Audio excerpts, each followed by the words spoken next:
تلاوت کی ہوئی آیتیں سورہ نحل 14واں پارہ، یہاں سے سورت کا 4تھا رکوع شروع ہو رہا ہے اور پارے کا 10واں رکوع۔ آیت نمبر 25 تک بات ہو چکی تھی، جس میں تذکرہ یہ کیا گیا تھا کہ جو لوگ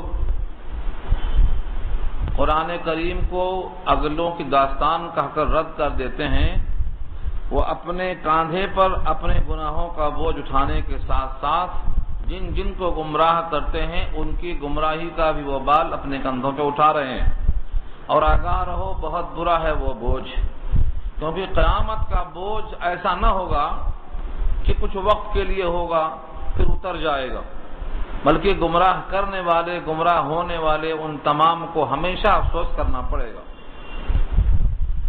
اس مضمون کے ساتھ قد مکر الذین من قبلہم، مکر کہتے ہیں سازش کو، اردو میں بھی مکر اسی معنی میں استعمال ہوتا ہے۔ کسی کو مکار اس وقت کہا جاتا ہے جب بہت زیادہ سازشیں کرتا ہو، خفیہ تدبیریں کرتا ہو، منصوبے اور پلاننگ میں بہت زیادہ ماہر ہو، مشاق ہو، تو اس کو مکار کہا جاتا ہے۔ مکر اس کا ناؤن ہے، مکرہ اس کا فعل ہے۔ قد مکر الذین من قبلہم، تحقیق کی مکر کیا ان لوگوں نے جو ان سے پہلے گزرے۔ مراد ہے کفار قریش سے پہلے جتنے لوگ تھے انہوں نے انبیاء کے ساتھ مکر کیا، انہیں قتل کرنے کی سازشیں کی، ان کے خلاف ان کی آواز دبانے کی کوششیں کی۔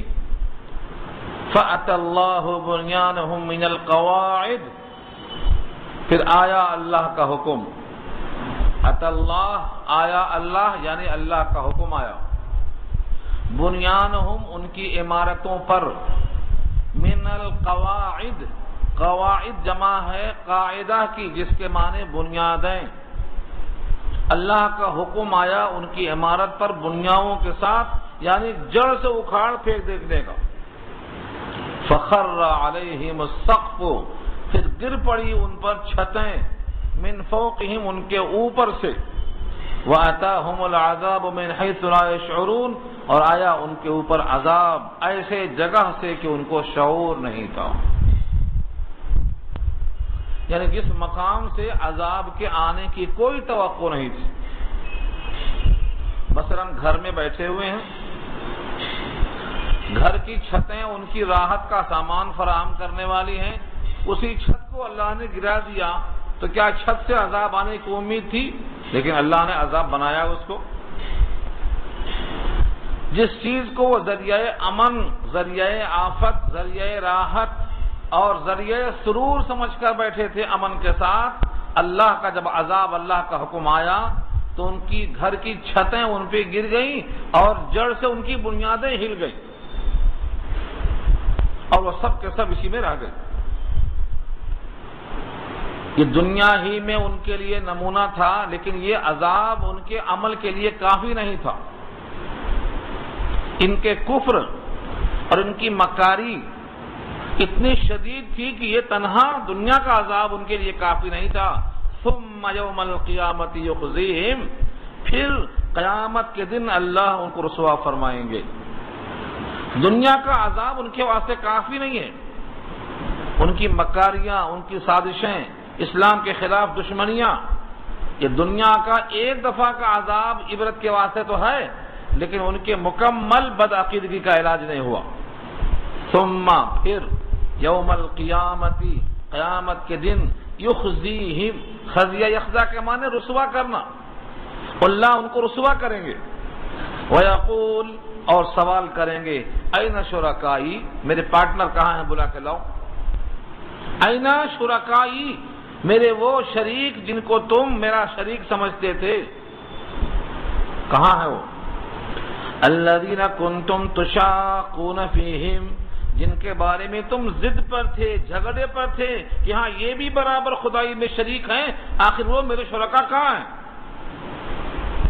تشاقون، شاقہ کے معنی آتے ہیں ضد پہ اڑ جانا، برابر اللہ کے ان کو بھی سمجھنا۔ میرے وہ تمام شرکا جن کو تم سمجھتے تھے اور تم لڑا کرتے تھے، جھگڑا کرتے تھے، ضد میں تھے، شدت میں تھے کہ وہ بھی میرے پارٹنر ہیں، میرے کام میں دخیل ہیں، ان کا بھی ہمارے پاس ایک اثر اور دبدبہ ہے، آخر وہ میرے پارٹنر کہاں ہیں؟ قال الذين اوتوا العلم ان الخزي اليوم والسوء على الكافرين، کہا ان لوگوں نے جو علم دیے گئے، جن کو اللہ نے علم دیا تھا، اہل علم اس دن کیا کہیں گے؟ ان الخزي اليوم، آج برائی اور رسوائی کافروں پر پوری طرح نافذ ہوگی۔ ان الخزي، خزیا رسوائی، الیوم آج، والسوء اور برائی، آج پوری رسوائی اور عذاب علی الکافرین، کافروں پر طاری ہوگا۔ ان کافروں کی رسوائی اور ذلت اور برائی وہاں تو ظاہر ہوگی، لیکن جب ان کے روح نکالنے کا وقت ہوگا تبھی سے مرحلے بدل جائیں گے۔ روح نکالنے والے فرشتے روح نکالتے ہوئے بھی اپنا موقف یہاں ظاہر کر دیں گے۔ الذین تتوفاہم الملائکۃ ظالمی انفسہم، بے شک جن کو وفات دیں گے فرشتے، تتوفاہم، تتوفا، وفا یوفی کے معنی پورا پورا وصول کرنا، جسم اور جان دونوں کو حاصل کر لینا۔ تتوفاہم، جن کی جان فرشتوں نے لی، الملائکہ، فرشتے، اس سے مراد ایک فرشتہ نہیں ہے بلکہ فرشتے کے ساتھ بہت لوگ کام کرنے والے ہیں۔ ظالمی انفسہم، جو ظلم کر رہے تھے اپنی جانوں پر۔ اپنی جانوں پر ظلم کرنے کا مطلب یہ ہے کہ ان کا ہر عمل انہی کی جان کے لیے وبال بننے والا ہے۔ دنیا کے لوگ سمجھتے ہیں کہ ہم نماز نہیں پڑھیں گے تو کسی اور کا نقصان ہو جائے گا۔ کس کا ہوگا؟ ہم زکوٰۃ نہیں دیں گے، کس کا گھاٹا ہوگا؟ ہم حج نہیں کریں گے تو کس کا گھاٹا ہوگا؟ ہم اللہ کی تسبیح نہیں کریں گے تو کس کا گھاٹا ہوگا؟ ہم قرآن کریم کو بند کر کے غافل ہو کر چھوڑ دیں گے اور مرنے کے دن تک اس کو نہیں پڑھیں گے تو کس کا گھاٹا ہوگا؟ قرآن چھوڑنے والے کا گھاٹا ہوگا، قرآن کا کچھ نہیں بگڑے گا۔ نماز چھوڑنے والے کا گھاٹا ہوگا، اللہ کا کچھ نہیں بگڑے گا۔ جتنے دنیا میں عمل کرنے والے ہیں کسی کے کوئی عمل سے اللہ کی شان میں ذرہ برابر اضافہ نہیں ہوتا۔ اگر ساری کائنات مل کے بغاوت کر جائے تو اللہ کی شان میں کمی نہیں آئے گی۔ تو ظالم سمجھتے یہ ہیں کہ ہمارے عمل نہ کرنے سے کسی کا کچھ بگڑ جائے گا، احسان جتاتے ہیں وہ۔ اللہ نے صاف کہا ہے جو آپ پر احسان جتاتے ہیں ان سے کہہ دو اللہ کا تم پر احسان ہے کہ تم کو توفیق دیا اسلام کی۔ تم اللہ پر، اللہ کے نبی پر، قرآن پر کسی طرح سے احسان جتانے کا حق نہیں، تمہارا کوئی حق نہیں۔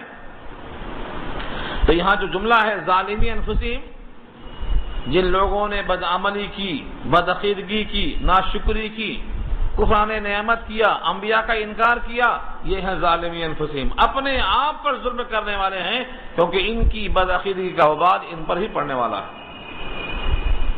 جب فرشتے جان نکالیں گے ان ظالموں کا تو یہ کیا کریں گے؟ فَأَلْقَوْا السَّلَمَ، صلح کا پیغام ڈالیں گے، فَأَلْقَوْا ڈالیں گے، السلم، سلم کا معنی صلح کا پیغام، چلو آج معاہدہ کر لیں گے صلح کا۔ اور مَا كُنَّا نَعْمَلُ مِن سُوءٍ، ہم کوئی برائی نہیں کرتے تھے۔ مَا كُنَّا نَعْمَلُ، ہم نہیں کرتے تھے، مِن سُوءٍ، کوئی برائی۔ کہ ظالم اپنے ظلم کے باوجود ایسا جھوٹ بولنے کی عادت کی بنیاد پر وہاں بھی جھوٹ بولیں گے۔ جواب میں کہا ہے باری تعالیٰ نے، بلا، ہاں کیوں نہیں، ان اللہ علیم بما کنتم تعملون، بے شک اللہ جانتے ہیں جو کچھ تم کیا کرتے تھے، تمہارے پورے اعمال کی خبر ہے۔ اب تمہارے پیغام صلح سے اور ما کننا نعمل من سوء کہنے سے نہیں کام چلنے والا ہے۔ دنیا کا کوئی عمل اللہ کے علم سے پوشیدہ نہیں ہے۔ اللہ کی صفت علیم کہ ایک ایک ذرے سے باخبر ہے۔ وَلَا تَحْسَبَنَّ اللَّهَ غَافِلًا عَمَّا يَعْمَلُ الظَّالِمُونَ، ظالموں کے عمل سے تم اللہ کو غافل مت سمجھو، وہ ظالموں کے عمل سے واقف ہے۔ زمین پر گرنے والا بارش کا قطرہ، ایک ایک قطرہ اللہ کے علم ہے۔ زمین پر گرنے والا پتا، ایک ایک پتا اللہ کے علم ہے۔ دنیا میں پیدا ہو کر آنے والا، وفات پا کر جانے والا، قبروں سے نکلنے والا، قبروں میں داخل ہونے والا، اللہ کے علم ہے۔ تو اللہ تمہارے عمل سے پوری طرح واقف ہے، لہذا یہ ما کننا نعمل من سوء کہنے سے موقف تبدیل نہیں ہونے والا ہے، لہذا یہ حکم سن لو، فادخلوا ابواب جہنم، داخل ہو جاؤ جہنم کے دروازوں سے، خالدین فیہا، اس میں ہمیشہ ہمیشہ کے واسطے۔ جہنم میں داخل ہونے والا ہمیشہ ہمیشہ رہے گا اگر اس میں ایمان کا ذرہ بھی نہیں ہے تو، اور اگر ذرہ برابر بھی ایمان ہے تو وہ ایمان بہرحال اپنا رنگ ضرور لائے گا۔ لیکن یہاں جن کا تذکرہ چلتا ہے یہ تو وہ ہیں جو ظالم ہیں، اپنے آپ پر ظلم کرنے والے ہیں، اس سے مراد مرنے کے وقت وہ حالت کفر میں تھے۔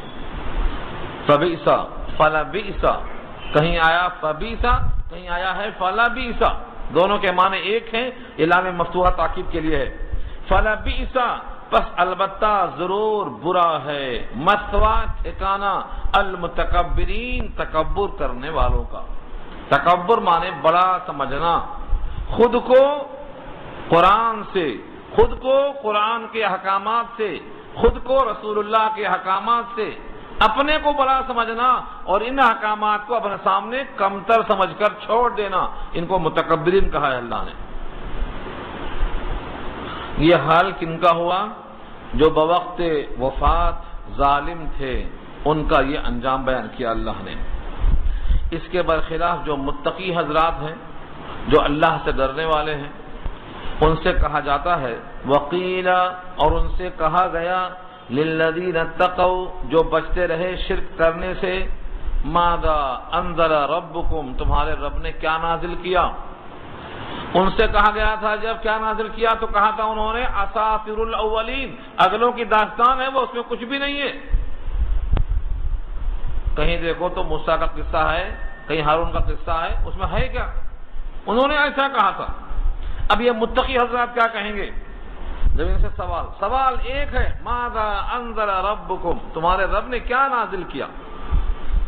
انہوں نے کہا تھا اساطیر الاولین، اور یہ متقی کیا کہتے ہیں؟ قالوا خیرا، اللہ نے خیر نازل کیا، کیونکہ یہ کلام خیر ہے، سبب خیر ہے، ذریعہ خیر ہے، اللہ کا ایک ایک لفظ دل و نگاہ کی بیماریوں کا ازالہ ہے، اس لیے انہوں نے کہا اللہ نے خیر نازل فرمایا۔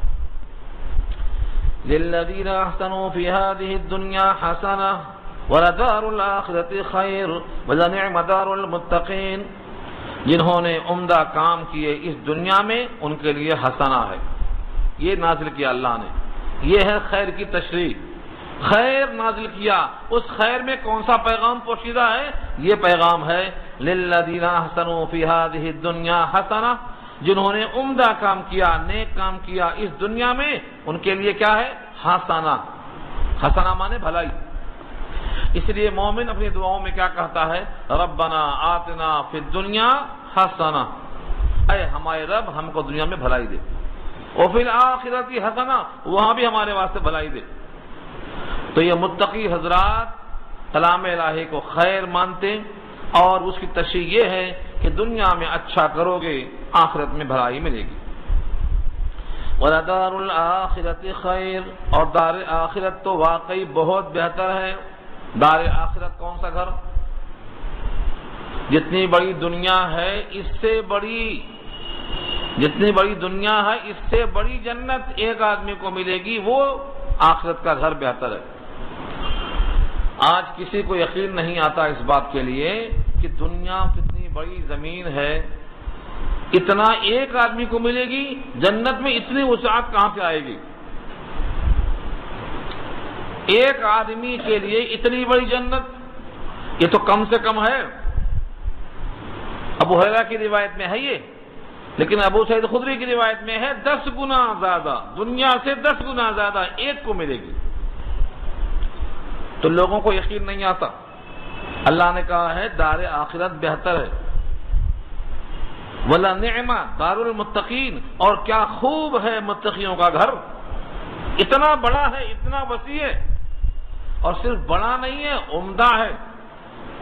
اس کی دیواریں، اس کے گارے، اس کی زمین، اس کا پانی، اس کی شہد، اس کی فضا، اس کی نہر، وہاں اللہ کی طرف سے دیدار، وہاں رہنے والوں کا شباب، ان کی صحت، موت سے عافیت، مالک مکان کی رضا، کسی قسم سے کوئی نہ اندیشہ نہ کوئی خبر۔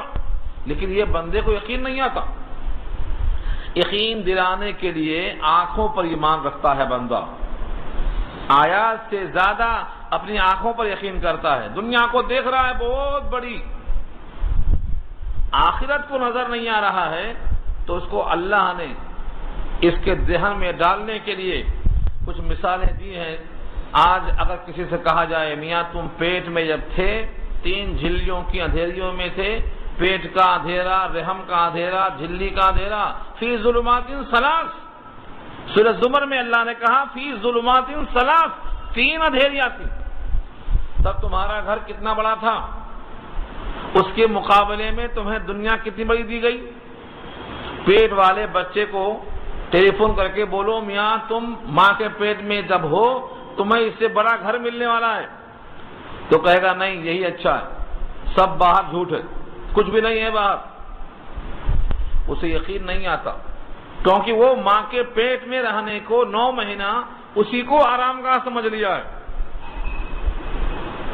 ٹھیک اسی طرح سے مچھلی پانی میں جب کانٹے میں پھنسائی جاتی ہے، اس سے کہتے نکلو، تمہیں باہر نکال کے مرچی لگائی جائے گی، یہ چارے مت کھاؤ، باہر تمہیں ذبح کیا جائے گا، تلا جائے گا، بھونا جائے گا، 32 دانتوں میں چبایا جائے گا۔ وہ مچھلی نہیں مانتی، بولتی کچھ بھی نہیں، یہی ہے چارہ ہے یہ تو دنیا میں رہ کر آخرت کا تصور کیسے ہو سکتا ہے؟ ایک ماں کے پیٹ کا بچہ دنیا کو نہیں جان سکتا، ایسے ہی مچھلی پانی میں رہ کر باہر کے تلے ہوئے مرچی کو نہیں سمجھ سکتا، اس کے ذہن میں یہ بات نہیں آ سکتی۔ لیکن اللہ کا علم اتنا وسیع ہے، وہ فرماتے ہیں تم آج زمین کی پیٹھ پر ہو، اس سے پہلے ماں کے پیٹ میں تھے، باپ کے صلب میں تھے، ماں کے رحم میں تھے، زمین کے ذروں میں تھے، گیہوں کے اندر دانوں میں تھے، تم کو ہم اس وقت سے پالتے لا رہے ہیں، ہم بتاتے ہیں تمہارا آگے کا یہ حال اتنا وسیع ہوگا، موتیوں کا مکان ہوگا، شہد کی نہر ہوگی، شراب کی نہر ہوگی، دودھ کی نہر ہوگی، پانی کی نہر ہوگی، تم کو یقین نہیں آ رہا ہے؟ اس واسطے تم اسی کی محنت میں لگے ہو، یہی رہنا ہے، یہی مرنا ہے۔ اللہ نے تعریفیں کی ہیں جن کا ایمان قرآن کریم کی آیات پر ہے، وہ ان گھروں کی محنت کرتے ہیں۔ وَلَنِعْمَ دَارُ الْمُتَّقِينَ، یہ نازل کیا ہے اللہ نے کہ جو اس دنیا میں بہتر کام کریں گے ان کے لیے بہتر مقام ملنے والا ہے، اور دار آخرت تو بہتر ہے دنیا سے ہر معاملے میں۔ اور آخرت کا گھر جو متقیوں کا مقام ہے، کیا عمدہ گھر ہے، کیا پیارا گھر ہے۔ وَلَنِعْمَ دَارُ الْمُتَّقِينَ، وَلَنِعْمَ کا جو لفظ ہے اگر لام نہ رہے تو خالی نعمہ، اور نعمہ کو عربی میں کہتے ہیں کیا خوب بنایا، کیا خوب ہے، کیا عمدہ ہے۔ جس چیز کی تعریف اللہ تعالی اس انداز سے فرمائے وہ گھر کتنا اچھا ہوگا، لیکن یقین کی کمی ہے۔ ہم جانتے ہیں دنیا ہم سے چھوٹنے والی ہے، دنیا میں 100 سال بھی آج کل کسی کو میسر آ جائے تو بہت بڑی بات ہے۔ اس 50 میں سے سال گزر چکا ہے، 100 میں سے 50 سال گزر چکا ہے، اب 40-50 کے بعد تو چھوڑنا ہی چھوڑنا ہے دنیا کو۔ اس کے بعد ساری محنت یہیں کے لیے کرنا اور یہ دار آخرت کے واسطے کوشش نہ کرنا، یہ بہت غفلت کی بات ہے۔ یہی یہاں کہا گیا ہے، فرمایا جنات عدن يدخلونها، جنات عدن سدا رہنے کے بعد، عدن کہتے ہیں سدا، ہمیشہ۔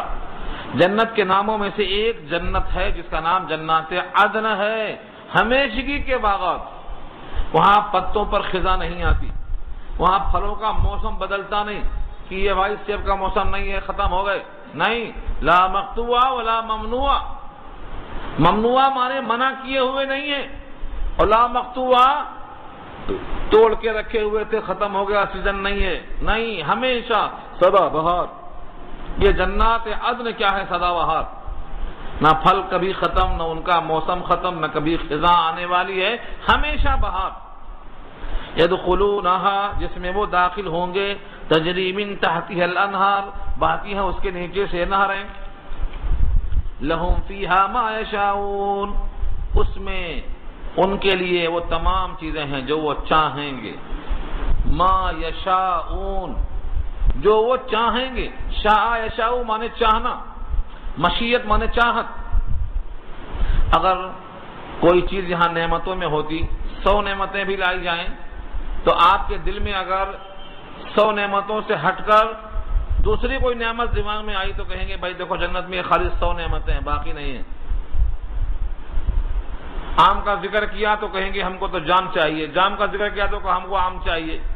اللہ نے ان تمام نعمتوں کو گنوایا نہیں، بلکہ یہ فرمایا لہم فیہا ما یشاؤون، اس میں ان کے لیے وہ تمام نعمتیں ہیں جو وہ چاہیں گے۔ کیا چاہیں گے اب؟ یہ آیت اگر سمجھ میں آئی تو جنت کے بارے میں ہر ایک کی رائے ہوگی کہ ہمارے لیے وہاں ہر انتظام ہے۔ اکثر عورتیں سوال کراتی ہیں کہ مردوں کے لیے جنت میں حور ہے مگر عورتوں کے لیے وہاں کیا ہے؟ یہاں جواب اس کا موجود ہے، لہم فیہا ما یشاؤون، جو چاہیں گے ان کو ملے گا۔ اگر بکری کے لیے پتے کا انتظام ہے تو شیر کے لیے گوشت کا بھی انتظام ہے۔ اللہ تعالیٰ نے ہر ایک کی مرضی کے مطابق چھوڑ دیا ہے، تم کیا چاہتے ہو حاصل کر لو۔ بعض کسان کہیں گے ہمیں کھیتی چاہیے، بعض بے اولاد کہیں گے ہم کو اولاد چاہیے، بعض دنیا میں انسان رہنے والے پرندوں کے شوقین کہیں گے ہم کو پرندہ اڑتا ہوا بھنا ہوا چاہیے، اللہ سب حاضر کریں گے۔ اسی آیت پر بہت سی روایتیں ہیں، سبحانک اللہم، ان کا بٹن ہے، جیسے زبان سے سبحانک اللہم نکلے گا اڑتا ہوا پرندہ بھن کے سامنے آ جائے گا۔ دنیا میں رہنے والا انسان وہاں کسی چیز کی طلب جب ہوگی، دل میں خواہش ہوگی، زبان پر لائے بغیر صرف سبحانک اللہم بولتے وہ چیز حاضر ہو جائے گی۔ یہ ہے ما یشاؤون، جو چاہیں گے ان کو پائیں گے۔ اللہ نے بندوں کی مشیت پر چھوڑ دیا ہے، یہی مضمون پیچھے آیا ہے اور آگے بھی آ رہا ہے کئی جگہ۔ وَفِيهَا مَا تَشْتَهِيهِ الْأَنفُسُ وَتَلَذُّ الْأَعْيُنُ وَأَنْتُمْ فِيهَا خَالِدُونَ، جو نفس میں اشتہا ہو، تشتہیہ الانفس، جو نفس کو اشتہا ہو، جس چیز کی آپ کو خواہش ہو، وَتَلَذُّ الْأَعْيُنُ، اور آنکھیں جس میں لذت پائیں، وَأَنْتُمْ فِيهَا خَالِدُونَ، اور تم اس میں ہمیشہ رہو گے، کبھی چھینے نہیں جائیں گے۔ یہ سب نعمتیں اللہ نے کس کے واسطے رکھی؟ فرمایا كَذَلِكَ يَجْزِي اللَّهُ الْمُتَّقِينَ، ایسے ہی اللہ بدلہ دیتے ہیں متقیوں کو۔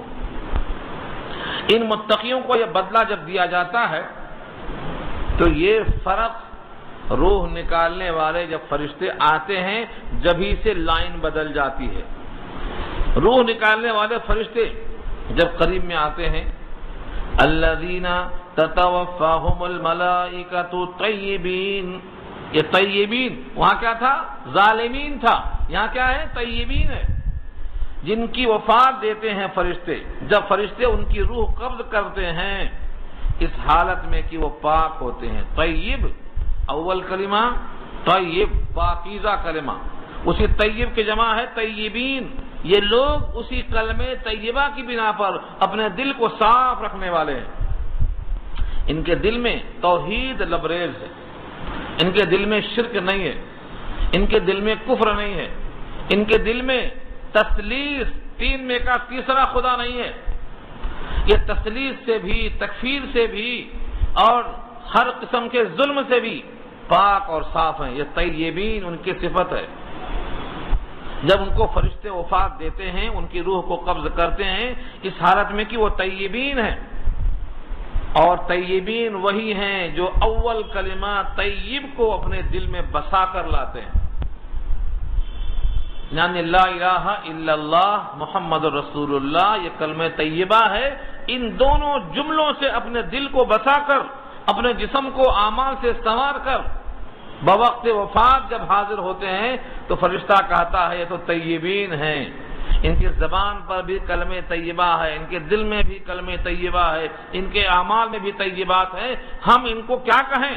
یقولون، کہیں گے وہ سلام علیکم، تم پر سلامتی شروع۔ وفات ہوتے وقت ہی ان پر فرشتے السلام علیکم کا پیغام سنا دیں گے۔ بھلا فرشتے روح نکالنے والے جس پر سلامتی کی دعا دیتے ہوں اس کی روح نکالنے میں کیا سلامتی نہیں رہے گی؟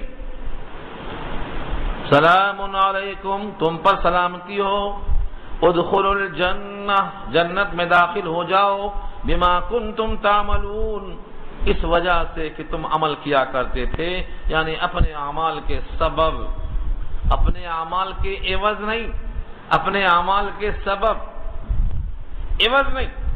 ہم دنیا میں جتنی نیکیاں کیے ہیں ان تمام نیکیوں کے بدلے میں ایک گلاس پانی بھی اللہ تعالیٰ اگر نام منظور کریں تو ہم کیا کریں گے؟ کہیں گے تم سارے اعمال کے بدلے میں، تم جتنی نمازیں پڑھے، روزہ رکھے، ایک گلاس پانی جو میں نے پیش کیا ہے بوقت افطار، تمہارے سارے اعمال اس کا بدل نہیں ہو سکتے۔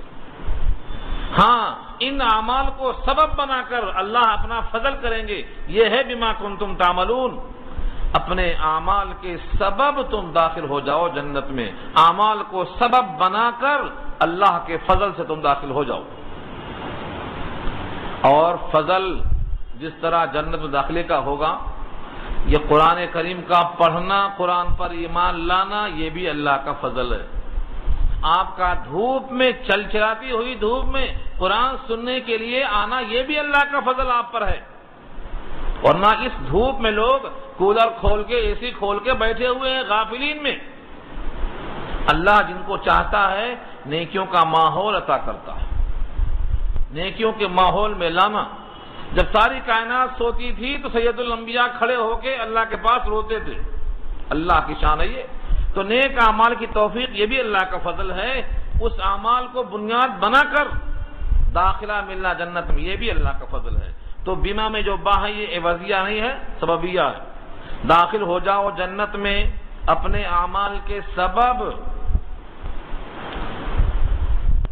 یہاں سے ان ظالمین کا جنہوں نے اپنے پاک کلام سے زبان کو، دل کو صاف نہیں کیا تھا اور نبی صلی اللہ علیہ وسلم کے کلمہ طیبہ کو رد کر دیا تھا، وہ پوری باتوں کو دلائل سے سننے کے بعد بھی اب بھی ایمان نہیں لائے، تو آخر وہ کس چیز کا انتظار کرتے ہیں؟ ان کا تذکرہ آ رہا ہے، هل ينظرون الا ان ياتيهم الله هل ينظرون الا ان تاتيهم الملائکہ، نہیں انتظار کرتے ہیں وہ مگر اس بات کا کہ فرشتے ان کے پاس آ جائیں، او یاتی امر ربک، یا آ جائے آپ کے رب کا حکم۔ یعنی ان کو سارے دلائل سنا دیے، اب بھی ایمان نہیں لا رہے ہیں۔ اب ایک ہی چیز رہ گئی ہے کہ شاید یہ انتظار میں ہیں کہ فرشتے آ جائیں روح قبض کرنے والے، یا فرشتے آ جائیں اللہ کا حکم لے کر قیامت قائم کرنے کے لیے، بس دوسرا کچھ انتظار نہیں ہے ان کو۔ اتنے غافل ہیں کہ اب لگتا ہے کہ سوائے موت والے فرشتے کے یا اللہ کے عذاب قبر والے فرشتوں کے یا قیامت والے فرشتوں کے اور کچھ بھی انتظار نہیں ہے، بس بیٹھے ہیں انتظار میں، عمر گزار رہے ہیں، بس غفلت میں گزر رہی ہے عمر۔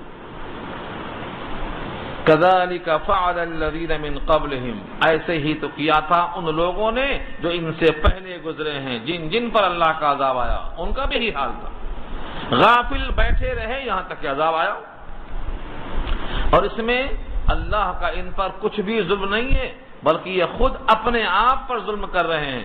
وما ظلمهم اللہ، اور نہیں ظلم کیا ان پر اللہ نے، ولكن كانوا انفسهم يظلمون، لیکن وہ خود اپنے آپ پر ظلم کر رہے ہیں، غفلت کے ذریعے، انکار کے ذریعے، غور و فکر کو ترک کرنے کے ذریعے، اپنے مالک سے دوری کے ذریعے یہ خود اپنے آپ پر ظلم کرتے ہیں۔ اللہ نے ان پر بلکہ کسی بندے پر ذرہ برابر ظلم نہیں کیا۔ ان اللہ لا یظلم مثقال ذرہ، ذرہ کے برابر اللہ کسی بندے پر ظلم نہیں کرتے۔ ولا یظلم ربک احدا، کسی پر آپ کا رب ظلم نہیں کرے گا آئندہ بھی، قیامت میں، محشر میں، میزان عمل میں کسی بندے پر کوئی ظلم نہیں کرے گا۔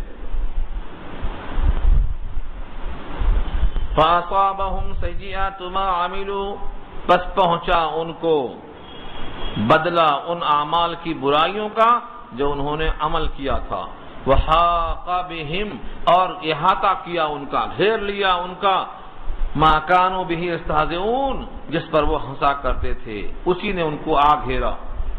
عذاب کہاں ہے، کب قیامت آئے گی، کہاں فرشتے ہیں، اس قسم کے جو مذاق کیا کرتے تھے، انہی مذاق کی چیزوں نے ان کو آ گھیرا اور بدعمالیوں نے ان کو لپیٹ دیا، ہر طرف سے وہ گھیرے میں اور نرغے میں آ گئے۔ اب یہ کفار قریش اور مشرکین ایک حجت پیش کرتے ہیں، ان کی بھی حجت دیکھو کیسی کٹ حجتی ہے، یعنی باطل بھی حجتیں پیش کرنے میں کیسا بدیہی چیزوں کا انکار کرتا ہے۔ کیا کہتے ہیں کافر؟ آج کے بہت سے کٹھور لوگ یہی باتیں کہتے ہیں، قرآن نے ان کو بھی نقل کر دیا ہے۔ وَقَالَ الَّذِينَ أَشْرَكُوا لَوْ شَاءَ اللَّهُ مَا عَبَدْنَا مِن دُونِهِ مِن شَيْءٍ نَحْنُ وَلَا آبَاؤُنَا وَلَا حَرَّمْنَا مِن دُونِهِ مِن شَيْءٍ۔ دیکھا آپ نے، یہ مشرکین کہا کرتے ہیں اور کہیں گے، اور آج کے بہت سے بے نمازی مسلمان بھی یہی کہتے ہیں۔ کیا کہتے ہیں؟ وقال، اور کہا، الذین اشرکوا، جنہوں نے شرک کیا، کیا کہا؟ لو شاء اللہ ما عبدنا من دونہ من شیء، اگر اللہ چاہتا تو ہم نے عبادت نہ کیا ہوتا اللہ کے غیر کی کچھ بھی۔ ہم نے جب اللہ کے غیر کی عبادت کیا، اگر اللہ کو پسند نہیں تھا تو ہم کو اللہ نے منع کیوں نہیں کیا؟ ہم کو جب بھی تھپڑ مار دیتا تو رک جاتے۔ ہماری بت پرستی پر، ہماری بدعملی پر، ہماری بدعقیدگی پر، ہماری تمام بے راہ روی پر اگر اللہ کو غصہ تھا تو ہم کو روکا کیوں نہیں؟ ہم کو اللہ کا نہ روکنا اس بات کی علامت ہے کہ وہ اللہ کو یہ تمام چیزیں ناپسند نہیں ہیں۔ دیکھا آپ نے سوال؟ اس کا کوئی جواب ہو سکتا ہے آپ کے ذہن میں؟ اللہ فرماتے ہیں یہ دنیا عمل کی جگہ ہے، بدلے کی نہیں ہے، دارالاسباب ہے، یہ دارالجزا نہیں ہے۔ یہاں اگر اللہ تعالی جبراً اپنا حکم نافذ کر دیتے تو اختیار ختم ہو جاتا، اختیار نہیں تو امتحان کیسا؟ جیسے درخت کھڑا ہے، جیسے گائے اور بیل رکوع میں پڑے ہوئے ہیں، سورج نکلنے پہ مجبور ہے، چاند اپنے کام کر رہا ہے، بارش کے قطرے اپنے کام کر رہے ہیں، زمین اپنے کام کر رہی ہے، ایسا اگر تم کو نباتات جمادات کی طرح ہمیں مجبور کر دیا ہوتا تو تمہارا جو اختیار تمیزی ہے کہ تم اشرف المخلوقات ہو، تم ملائکہ کے مسجود ہو، تم کو خلافت دی ہے، تمہیں کتاب دی ہے، تمہیں اختیار دیا ہے، یہ سب لا حاصل ہو جاتا۔ اللہ نے تم کو ایک اختیار دیا، اس اختیار کی بنیاد پر ہی تمہارا امتحان ہے کہ بھائی اختیار خود تم اچھے کام کرتے ہو یا برے کام کرتے ہو۔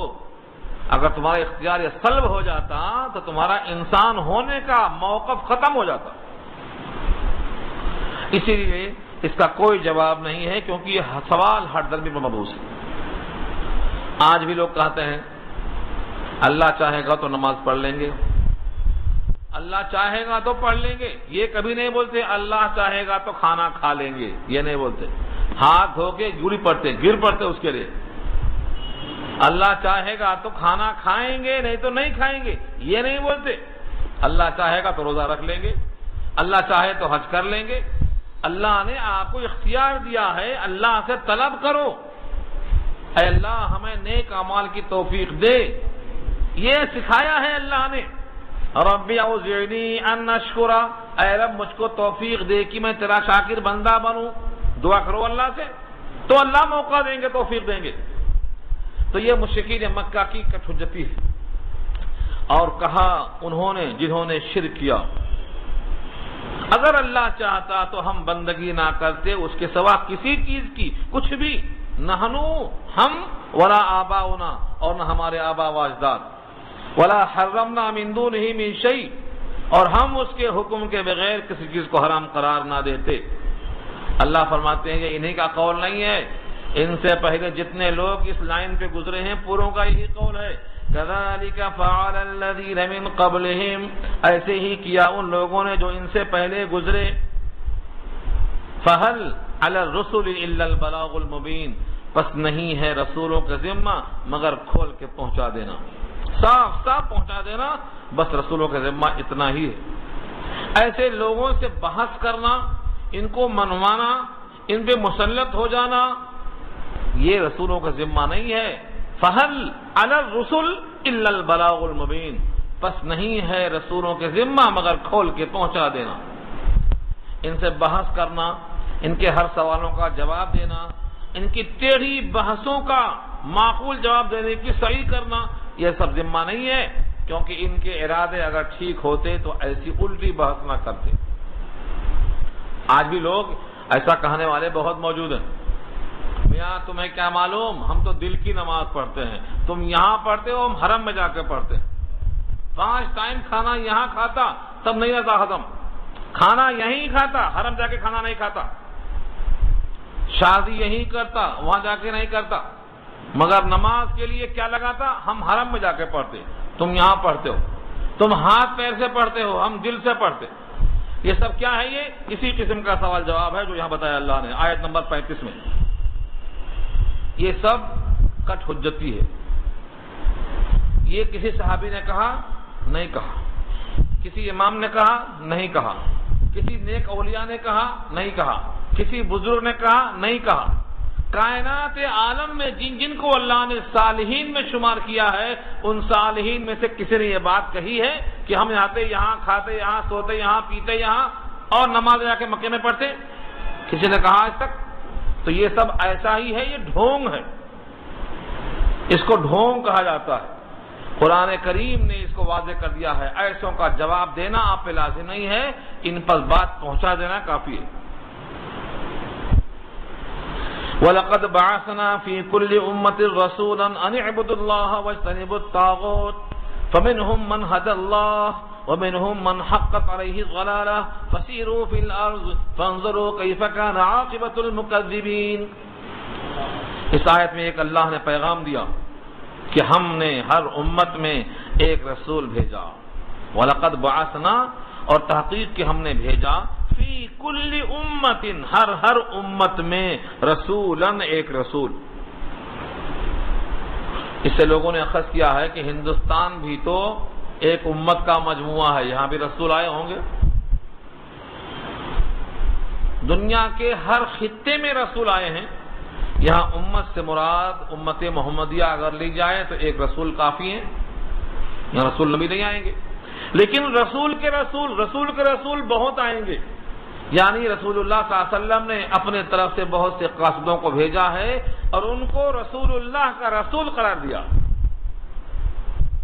حضرت معاذ ابن جبل کو جب بھیجا یمن کی طرف، تو ان کی سوال جواب کے بعد جب خوشی آپ کو ہوئی، پوچھا کیسے فیصلہ کرو گے؟ کہا کتاب اللہ سے، کہا نہیں ملا تو؟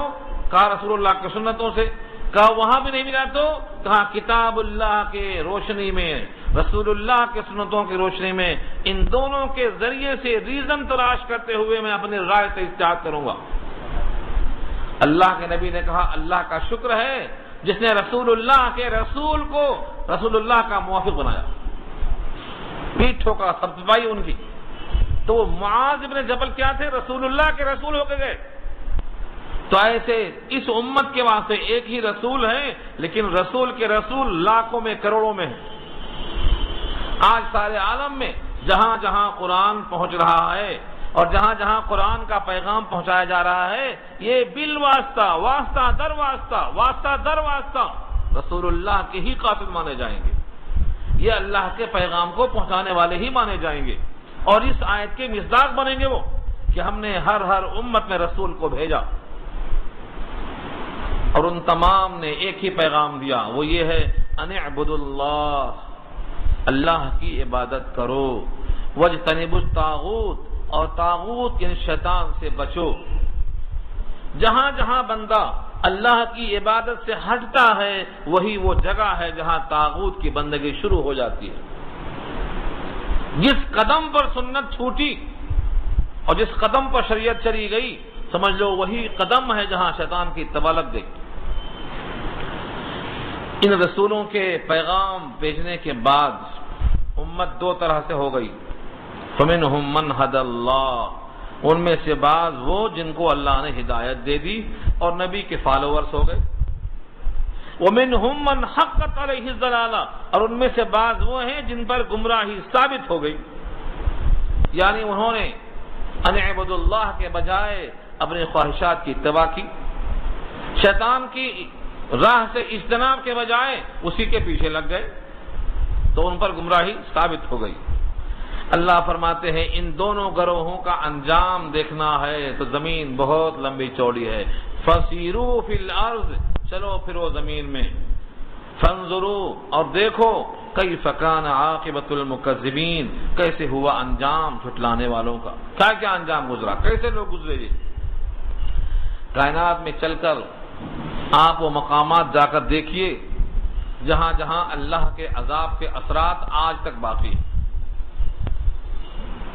علامہ سلیمان ندوی کی تاریخ ارض القرآن، قرآن کریم میں جہاں جہاں تاریخ بتائی ہے زمین کی کہ کس کس مقام پر کیسا کیسا عذاب آیا، اس کا آج کیا حال ہے، تاریخ ارض القرآن انہی آیات کا مجموعہ ہے۔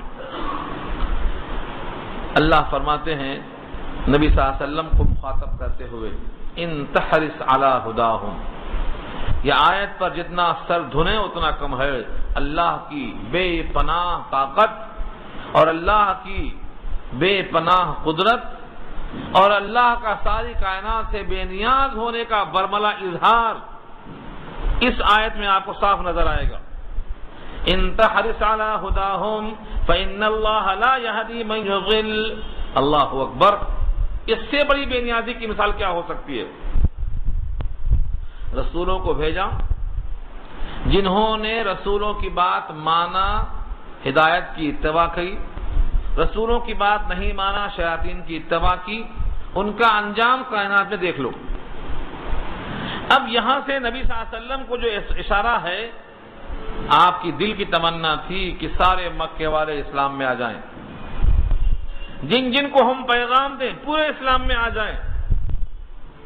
اس تمنا کو اللہ نے لفظ حرص سے تعبیر کیا، جس کو اردو میں ہم حرص کہتے ہیں۔ حرص، حرص کیا بنا ہے؟ حریص، اور حریص اور حرص کا مادہ عربی میں یہاں استعمال ہے، ان تحرس۔ تحرس وہی ہے جو ہم اردو میں حرص اور حریص کہتے ہیں، جس کے معنی تمنا اور آرزو میں کامل ہونا۔ آپ نیکیوں کے بڑے حریص ہیں، مطلب کوئی موقع چھوڑتے نہیں ہاتھوں سے۔ آپ مال کے بڑے حریص ہیں، مطلب مال جہاں مل سکتا ہے وہاں ضرور کوشش کرتے، ہاتھ پیر مارتے۔ تو حریص کے معنی تمنا پوری ہونا۔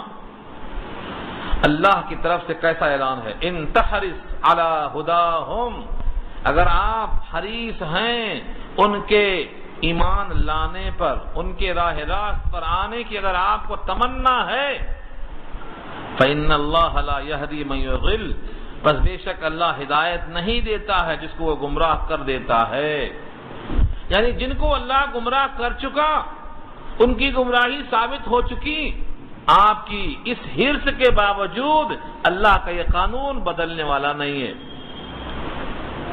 چاہے یہ ابو طالب کے لیے ہو، چاہے یہ ابو لہب کے لیے ہو، چاہے یہ ابو جہل کے علاوہ ایسے اور کتنے لوگوں کے واسطے ہو، آپ کی تمنا سے کچھ نہیں ہوگا۔ اللہ کا وصول یہ ہے، فَإِن تَحْرِصْ عَلَى هُدَاهُمْ، اگر آپ راہ راست پر لانے کی آرزو رکھتے ہوں، فَإِنَّ اللَّهَ لَا يَهْدِي مَن يُضِلُّ، لیکن اللہ جس کو گمراہ کر دیتا ہے اللہ پھر اسے ہدایت نہیں دیتا۔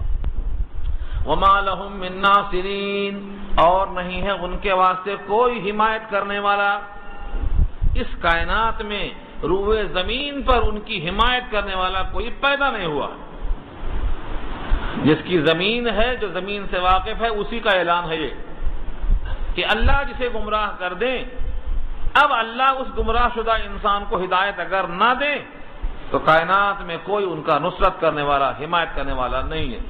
یہ اللہ کی بے پناہ بے نیازی ہے، اللہ الصمد کا اظہار ہے۔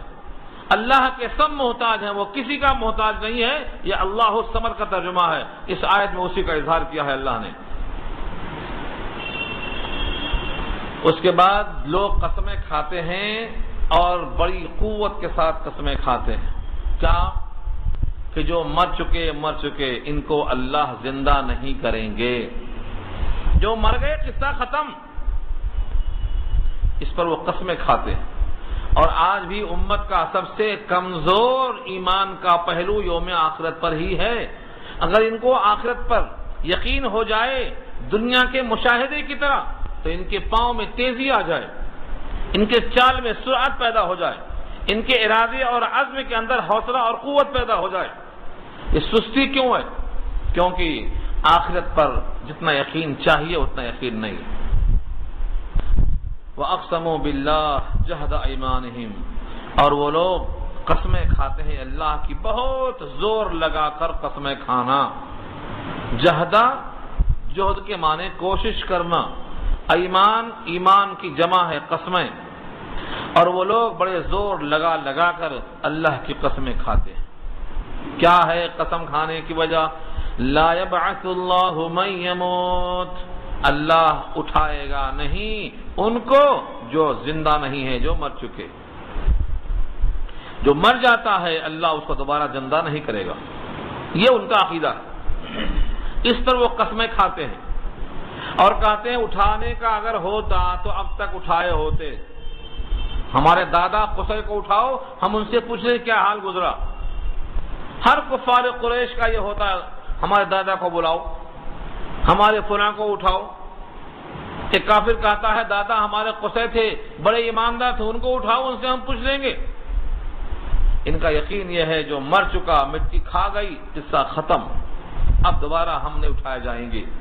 یہی عقیدہ پورے قرآن کریم میں سووں دفعہ نہیں ہزاروں دفعہ آیا ہے۔ کیوں؟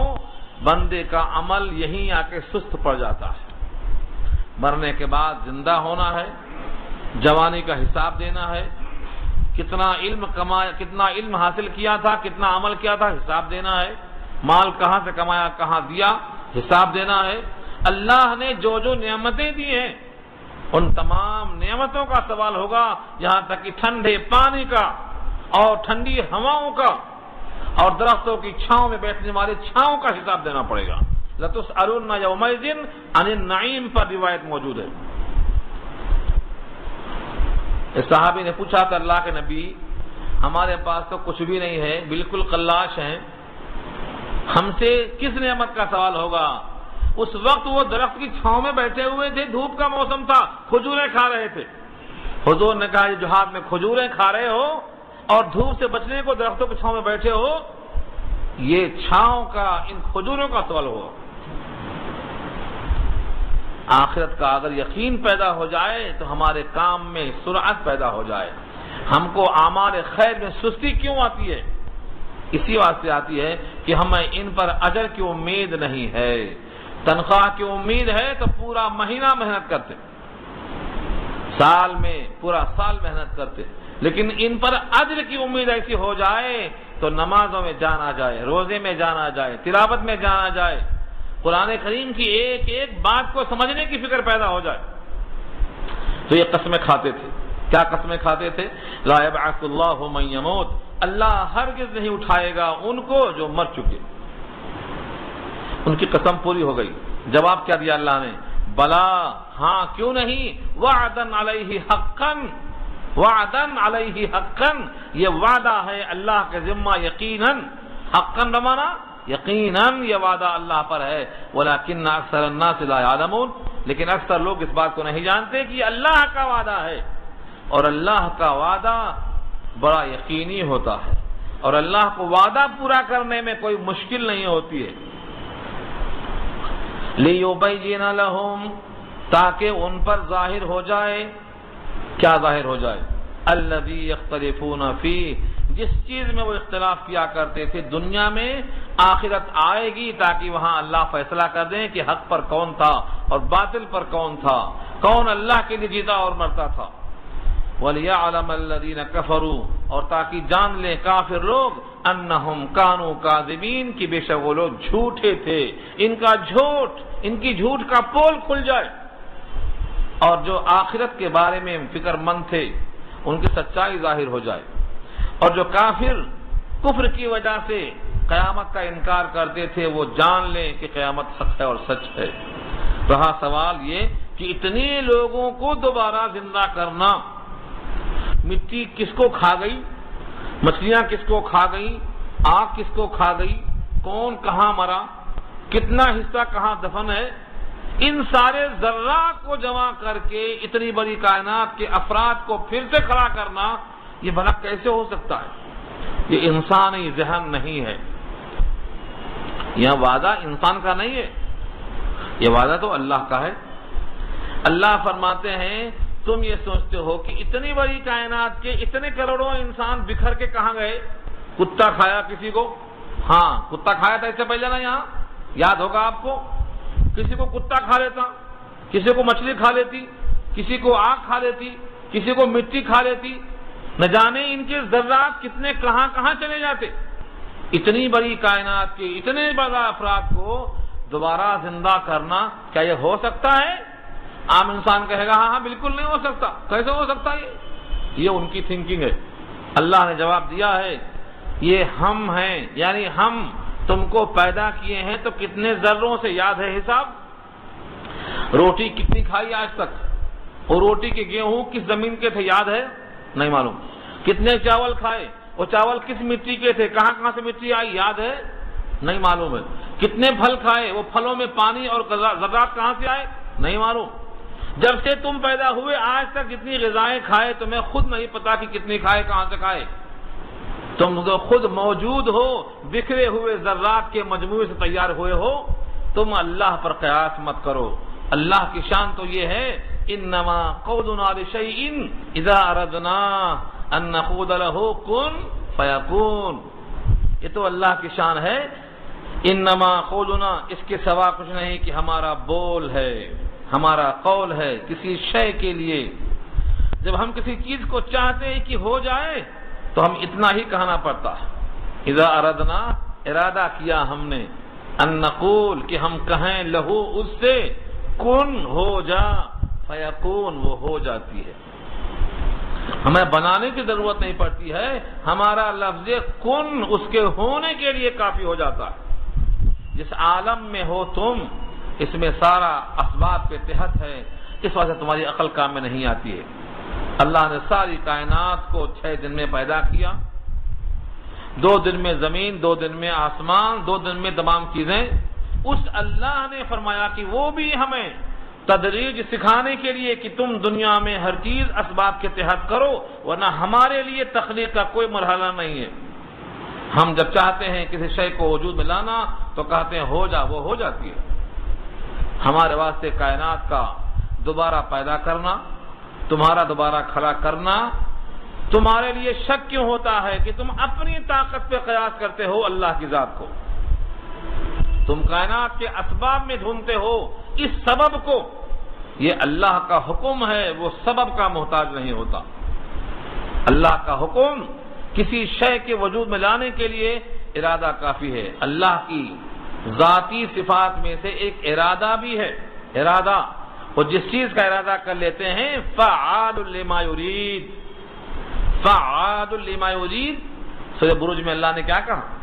وہ کر ڈالتے ہیں جس کا وہ ارادہ کرتے ہیں، اور اس کے لیے صرف کن کہہ دینا کافی ہوتا ہے۔ لہذا آخرت کے انکار کے لیے ترازو اپنی عقل مت رکھو، بلکہ کلام الہی میں آ کے فیصلہ کرو۔ آج کتنے لوگ ہیں جو اپنے مسائل کو عقلوں سے حل کرنا چاہتے، قرآن کا فیصلہ کھول کر نہیں دیکھتے۔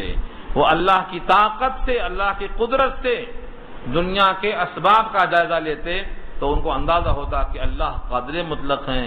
ان اللہ علی کل شیء قدیر، اللہ ہر شے پہ قادر نہیں قدیر ہیں۔ اس قدیر کا اظہار یہ ہے کہ میں کن کا دینا کافی ہے۔ اس لیے قیامت کا انکار کرنا کوئی معقولیت نہیں ہے۔ یہاں ہمارا رکوع الحمدللہ 2 رکوع مکمل ہو گیا ہے، دعا کر لیجیے۔